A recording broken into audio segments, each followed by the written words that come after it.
Assalamualaikum warahmatullahi wabarakatuh. Perkenalkan, saya Lita Etalia, kelas A5 dengan NIM 23320218. Baiklah, saya akan menjelaskan tentang sinergisme SWOT. Apa itu sinergisme? Sinergisme adalah proses kerjasama antara dua pihak atau lebih yang menghasilkan dampak atau hasil yang lebih besar daripada jika mereka bekerja secara terpisah. Dalam konteks mencapai puncak, sinergisme berarti menyatukan kekuatan, ide, dan sumber daya untuk mencapai keberhasilan dan tujuan tertinggi secara bersama-sama. SWOT itu kesingkatan dari kekuatan, kelemahan, peluang, dan ancaman. Dengan menganalisis melalui SWOT, kita bisa memahami faktor internal, eksternal, dan mempengaruhi kesuksesan sinergi dalam mencapai tujuan bersama-sama.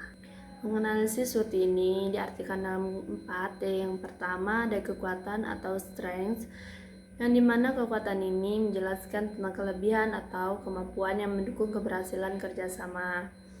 Kompetensi yang saling melengkapi, misalnya satu pihak ahli dan strategi dan pihak lain unggul dalam eksekusi.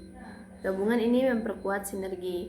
Visi dan tujuan bersama, ketika semua pihak punya arah yang sama, energi mereka berfokus dan tidak terpecah. Kolaborasi aktif dan komunikasi terbuka ini mempercepat penyelesaian masalah dan meningkatkan kepercayaan.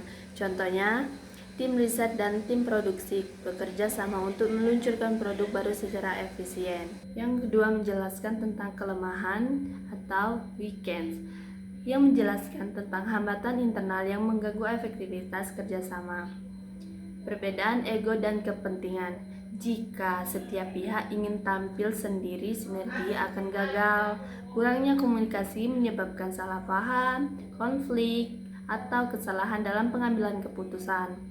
Ketergantungan berlebihan. Jika satu pihak tidak bisa mandiri, maka akan membebani pihak lain. Contohnya, proyek bersama dua organisasi akan gagal karena salah satu pihak tidak transparan dalam berbagai data. Yang ketiga itu peluang atau opportunities, yang menjelaskan faktor eksternal yang bisa dimanfaatkan untuk memperkuat kerjasama.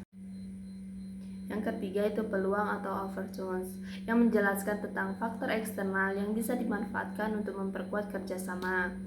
Kemajuan teknologi seperti alat manajemen tim online, yaitu Zoom dan lain-lain, yang memudahkan kolaborasi, kerjasama dalam strategis, yang menjamin relasi dengan pihak eksternal untuk memperluas jaringan dan sumber daya.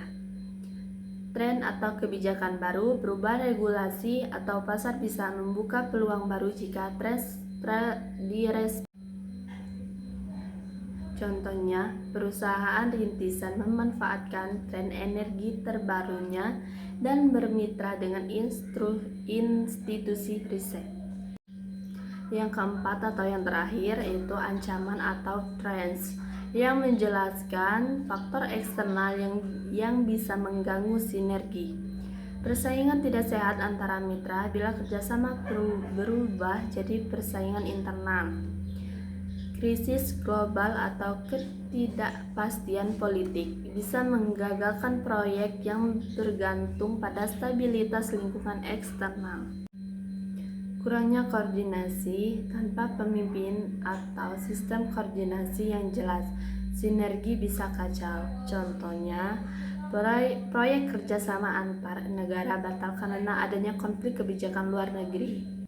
Kesimpulannya yaitu sinergisme adalah cara yang sangat efektif untuk mencapai keberhasilan besar, tetapi hanya akan berhasil jika para pihak bisa memanfaatkan kekuatan masing-masing, mengatasi kelemahan dengan komunikasi dan kejelasan peran, menangkap peluang dari luar secara